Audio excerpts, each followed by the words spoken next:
Good evening বন্ধুরা, আশা করি সবাই খুব ভালো আছো, সুস্থ আছো। আমিও খুব ভালো আছি। সন্ধ্যেবেলা থেকেই আমি আমার ভিডিওটা শুরু করলাম। আজকে আর ডেইলি ব্লগ নিয়ে এলাম না। আজকে একটা রেসিপি করলাম, মানে রিজু রায়নের আবদারে আজকে অরেঞ্জ কেক বানালাম। সন্ধ্যেবেলাতে 1 কাপ চা নিয়েছি।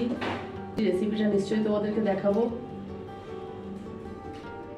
তোমরা দেখতে থাকো, আশা করি ভালো লাগবে।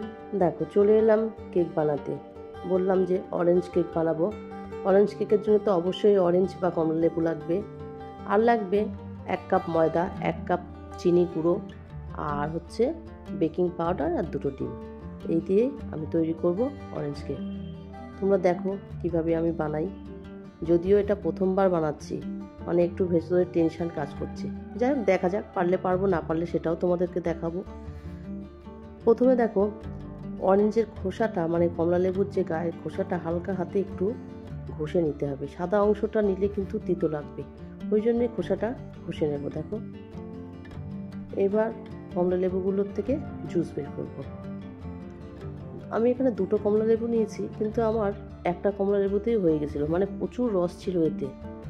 যাই হোক, কমলা লেবুর রসটাও এবার ছেঁকে নিয়ে রেখে দেবো আলাদা করে। সুন্দর একটু রস বের করে নিলাম, মানে এর মধ্যে কিন্তু কোনো দানাও নেই, কিছু নেই, ছেঁকে নিয়েছিলাম পরিষ্কার। এবার যেহেতু আমার হ্যান্ড ব্লেন্ডার নেই, তাই আমি মিক্সিতেই করব। এখানে 2টো ডিম নিয়েছিলাম।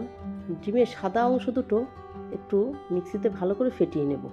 কুসুম দুটো রেখে দেবো আলাদা করে, কুসুম দুটো পরে আমার কাজে লাগবে।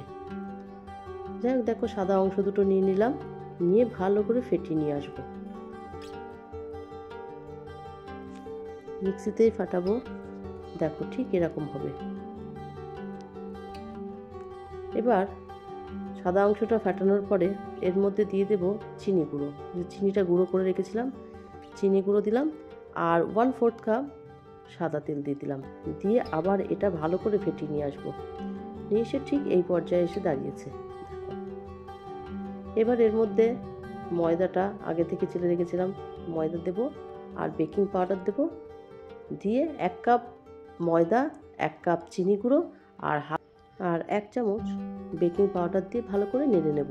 দেখো, এবার দিয়ে দেব ডিমের কুসুম দুটো, দিয়ে ভালো করে ফেটিয়ে নেব।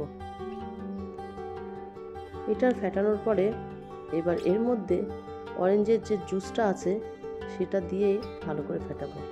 দেখো, অরেঞ্জ জুসটা একেবারে দেবো না, অল্প অল্প করে দেব, আর মেশাতে থাকবো।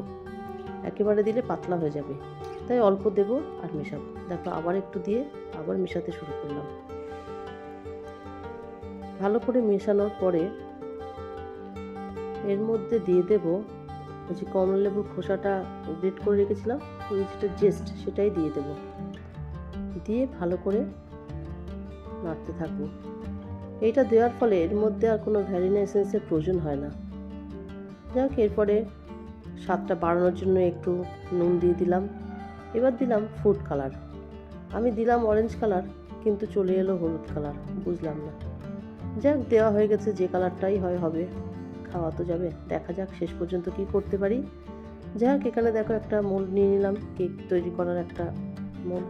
এর মধ্যে তেল ব্রাশ করে তার মধ্যে একটা এমনি বাড়িতে থাকা সাদা A4 সাইজের কাগজটা কেটে আবার তেলটা ব্রাশ করে নিয়ে ব্যাটারটা ঢেলে দিলাম।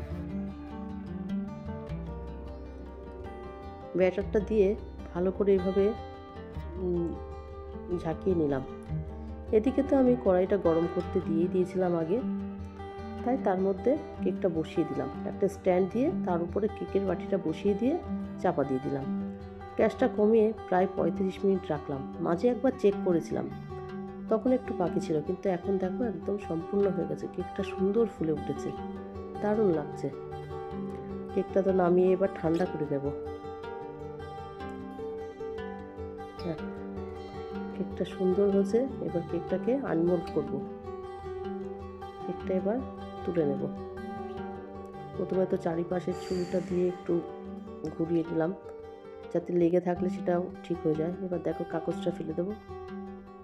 দেখো, দেখতে কত সুন্দর হয়েছে, দেখেছো? একদম স্পঞ্জি হয়েছে। এবার কেকটা আমরা কেটে খাবো। একটু ঠান্ডাও হয়ে গেছে, মানে খুব যে ঠান্ডা হয়েছে তা না, কিন্তু ওরা তো আর সহ্য করতে পারছে না, সবাই দাঁড়িয়ে আছে আমার আশেপাশে খাবে, তাই ভাবলাম দিই। এই দেখো, খেতে খুব সুন্দর হচ্ছে, দেখতেও সুন্দর হচ্ছে। যাই হোক, ওদেরকে তো দিয়ে দিলাম।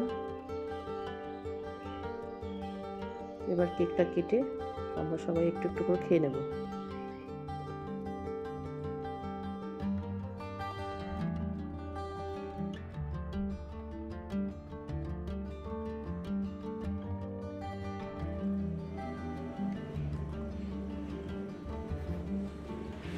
কেকটা তো বানানো কমপ্লিট হয়ে গেছে।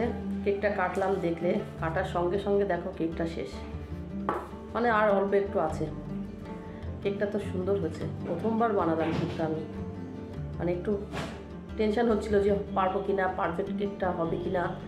দেখলাম যে না, সুন্দরই হয়েছে, যেমন টেস্ট, আরও বিশেষ করে অরেঞ্জের ফ্লেভারটা আসছে, দারুণ লাগছে। আমি তো কেক বানালাম, তোমরা দেখলে, একদম বাড়িতে সিম্পলভাবে ঘরোয়া পদ্ধতিতে কেক বানালাম, না কোনো মেজারিং কাপ দিয়ে, না কোনো মেজারিং স্পুন দিয়ে। আমি তবে হ্যাঁ, মেজারমেন্টটা ঠিক রাখতেই হবে অবশ্যই। বানালাম, কেকটা বানানো হয়ে গেছে, খাওয়াও হয়ে গেল, চায়ের সঙ্গে খেয়েও নিলাম পর্যন্ত। আমার ভিডিওটা যদি তোমাদের ভালো লেগে থাকে, please like, comment, share and subscribe করো। সবাই খুব ভালো থেকো, সুস্থ থেকো। দেখা হবে অন্য কোনো ভিডিও নিয়ে। টাটা।